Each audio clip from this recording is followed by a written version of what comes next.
Queen Elizabeth II's casket has landed in London for the first time since the monarch's death. A hearse is carrying the Queen's body right now through the streets, heading to Buckingham Palace. And we want to get right to Local 10 News anchor Nicole Perez. She's live in London right now with the details on what we can expect for the next few days in London. Christy and Janice, we are in London, right outside of Buckingham Palace along the Mall, and we are waiting for that motorcade to bring the coffin of the Queen to Buckingham Palace. The first time she is back in London since the announcement of her death. It is a cold evening. It's been raining for several hours. Thousands of people have made their way over here, lining the guardrail along the Mall. Now, of course, because of security reasons, they have not disclosed the exact route that she's going to take and that they're going to bring her to Buckingham Palace. But you can see so many people, despite the rain, here huddled together under an umbrella. It's very quiet. It's very somber. It's very hopeful to get a glimpse of the Queen. So again, this is the first time she makes her way back to Buckingham Palace. She died in Balmoral on Thursdays when they made the announcement. So a lot of people have been asking questions of if they're going to get to see the coffin or what's going to happen. We know that she arrived on a Royal Air Force aircraft. She landed in Northolt Airport, and there was a ceremony upon her arrival. The coffin was carried out, and it was a beautiful ceremony in lockstep. Troops, what a beautiful way, a tribute to the Queen. Remember, this funeral has been planned since the 1960s. The whole process has been planned for many, many years. So now it's just about putting Scotland in St. Giles Cathedral, where thousands of people there could pay their respects. They had 24 hours. Scotland was a huge part of her life, and they wanted to make sure the people in Edinburgh had a chance to make their way over there. Some 26,000 people were allowed to pay their respects, and that's where she boarded the Royal Aircraft in the Edinburgh airport and made her way over here. So if we're looking at live pictures right now, you can see that the motorcade is still making its way over here to Buckingham Palace. It's about a 45-minute to an hour drive, and I can tell you, watching the motorcade make its way over here, you saw along the streets the people just lining streets for miles. Even oncoming traffic stopped along the median. People would get out of their cars just to pay their respects, to stand in silence to watch the coffin go by. They're not traveling extremely slowly, but they are slow enough to where people can get a glimpse of the Queen's coffin go by. The coffin is still draped in the Royal Standard of Scotland with a wreath on top. You'll probably notice the officers guiding the hearse. You'll see police lining the streets. You'll see thousands and thousands of people. They are expecting up to 400,000 people here today, leading up into the funeral. They're expecting upwards of 1 million people. So this area is going to just be flooded. And so many people that we've spoken to said they just wanted to be a part of this moment in history, but more so be here for the Queen, because they said she's like a part of their family. So many people said it's like they lost their grandmother, and she has done so much for this country that they just wanted to come out no matter how many hours, no matter the rain, the temperature. They wanted to be here for this moment. So we do know that Princess Anne was accompanying the Queen in the aircraft. She's now here at Buckingham Palace. She's with the King. The King and the Queen consort will receive the coffin once it gets to Buckingham Palace, along with other members of the royal family. So we are waiting for that arrival, which is, it should be happening in just a few minutes. I can tell you, from here, it'll go to Westminster Hall tomorrow. So there's going to be another procession tomorrow. There'll be a total of 3 up until the funeral. So there'll be one today on its way to Buckingham Palace, where she'll rest in the Bow Room. The Bow Room is actually very significant to her. It's actually the first time they recorded the Christmas message in color in 1962. So it's very poignant for the royal family. So from there, tomorrow, the procession will go to Westminster Hall. She's going to lie in state for 4 days and allow the public to pay their respects. And as I told you guys, there's going to be upwards of 1 million people. So we've been seeing outlets reporting that they might stop the lines because they don't want to disappoint people. We've been reading 17 to 35-hour waits. But a lot of people that we've spoken to said that they don't care. They want to be here for her, just like she's been there for him. And a lot of people say she's not about politics. She's just for the people. So it's a wonderful sentiment. for people to be out here to witness this moment. As we watch, there's the coffin right around the Queen Victoria Memorial. It made its way, and now you can see this beautiful moment. You can see the coffin. There's the Royal Standard of Scotland with the wreath going around the Queen Victoria Memorial right in front of Buckingham Palace. A very, very beautiful moment. The Queen making her way back home to rest overnight inside the palace, inside the ballroom. All of this leading up until her funeral on Monday. And Nicole, as we are watching this with you, of course, we have a different perspective. You were there on the ground with the crowd, and it is quite a sight to see. Obviously, we see a lot of lights, people with their cell phones, of course, recording this moment. But what's so interesting as we're watching the car enter Buckingham Palace here, entering the gates there, is that the car is lit up. So everybody is able to actually see the casket, get a very good view. If you are there, you probably can see just how lit up it is. And that was something that you had mentioned. They've been planning this funeral, of course, for many, many years. But the Queen requested this. She wanted the crowd to be able to view this moment.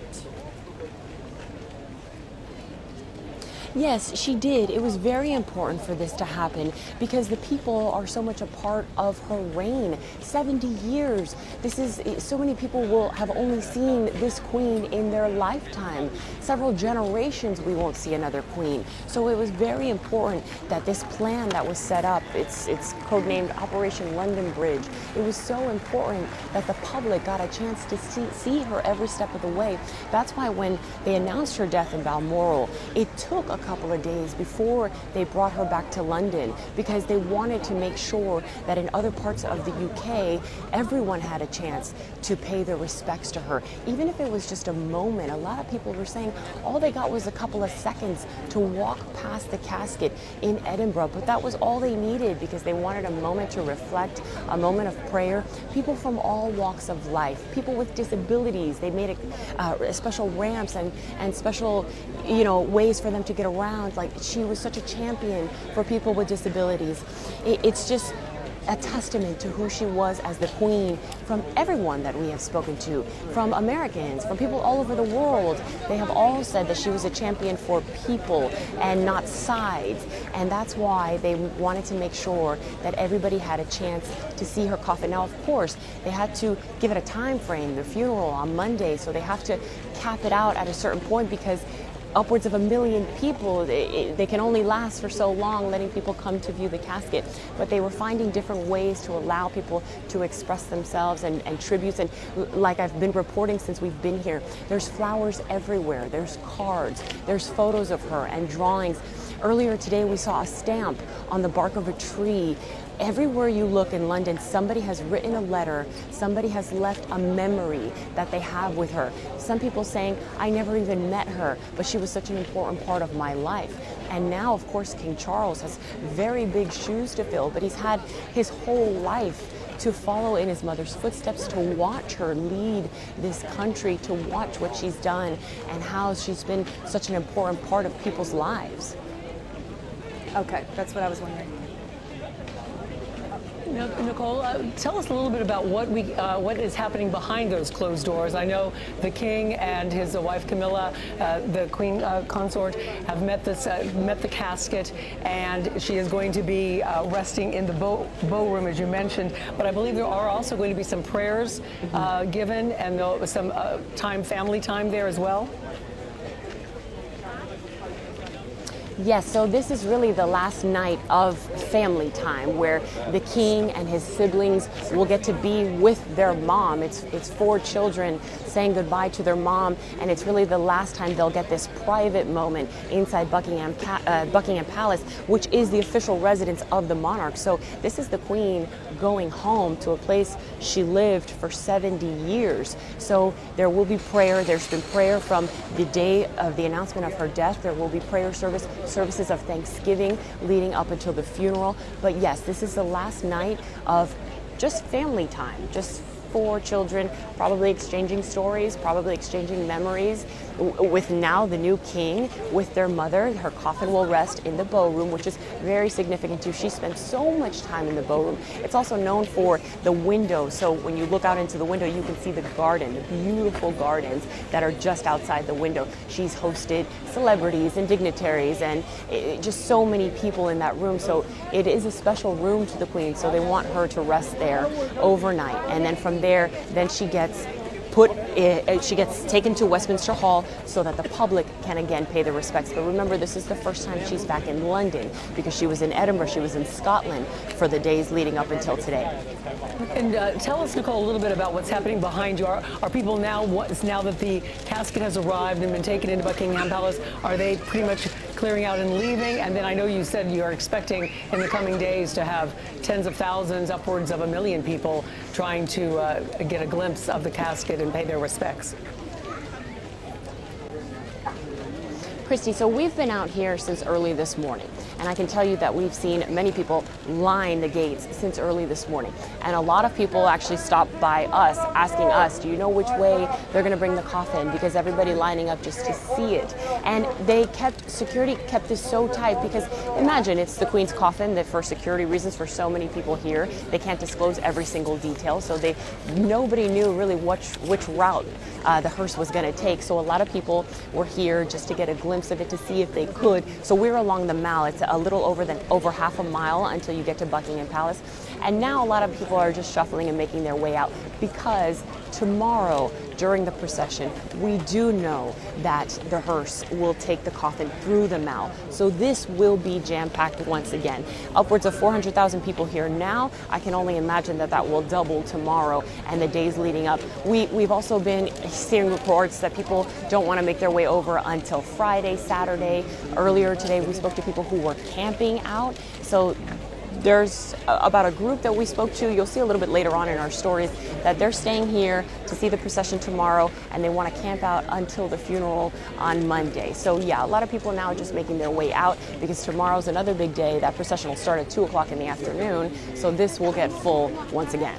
And Nicole, as we're watching these live pictures, we're seeing people in the crowd wiping tears. I mean, this is a very emotional moment. And I think you mentioned something very significant when you said that her 4 children and her family, they're really going to have a moment inside Buckingham Palace as the casket has been received and a moment of prayer or a moment of reflection. And I think that that's such an important thing because when you really put this in perspective, these are 4 children who shared their mother, not just with the country, but with the entire world. She is very much a public figure as we're looking at people crying as they watch this casket reach Buckingham Palace. And we know, Nicole, you've been mentioning how she's going to be lying in state for about 4 days. And important to note that this is a 24-hour process. So anyone who wants to pay their respects, they're going to have that opportunity. And no doubt there's going to be a lot of security guarding that casket and, of course, ushering crowds in and out once she is lying in state. Absolutely. Security is top notch. There's 10,000 officers, probably more leading up into the funeral. But I do want to talk about what you just said about people shedding tears, crying. We have seen and spoken to so many people who have started to cry just at the simple question. I have asked people, what are you going to miss most about her? Some people take a moment and then they just start bawling. They start to cry because they said they can't believe she's gone and they're going to miss everything about her. Her Christmas address, the way she would, her comical way of being. She had a little snarky way of speaking and people would laugh about it.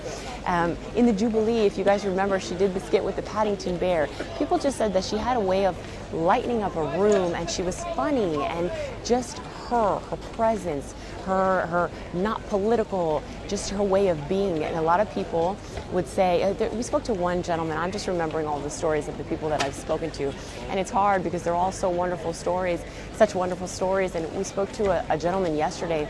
He came to the front of Buckingham Palace and he had 2 photos. They were in frames. He also had a book. And I asked him, where did he have those photos? And he said he had them in his living room because the Queen had meant so much to him. He was born just behind the palace, and she was part of his life. He was 56 years old, and that he'll never know what it'll be like without her, and he'll never have this moment again in his life. And it's just so many of those stories, just such beautiful stories from here in London. She touched so many people in those 70 years on the throne. Thank you, Nicole. We will definitely come back to you and check back with you to find out everything that will be happening. Such an important and monumental day tomorrow, historical day tomorrow. And with that, we want to leave you again with just those live pictures from outside of Buckingham Palace. I believe we want to show those before we switch over, but giving you this one last look of Buckingham Palace live tonight in London. It's about 8:15 at night over there. The casket of the Queen arriving at Buckingham Palace. She will stay overnight before a lot of long days of lots of being able to say their goodbyes and people being able to pay their respects. Of course, we're going to have so much more live coverage from our local 10 anchor, Nicole Perez, in our later newscasts.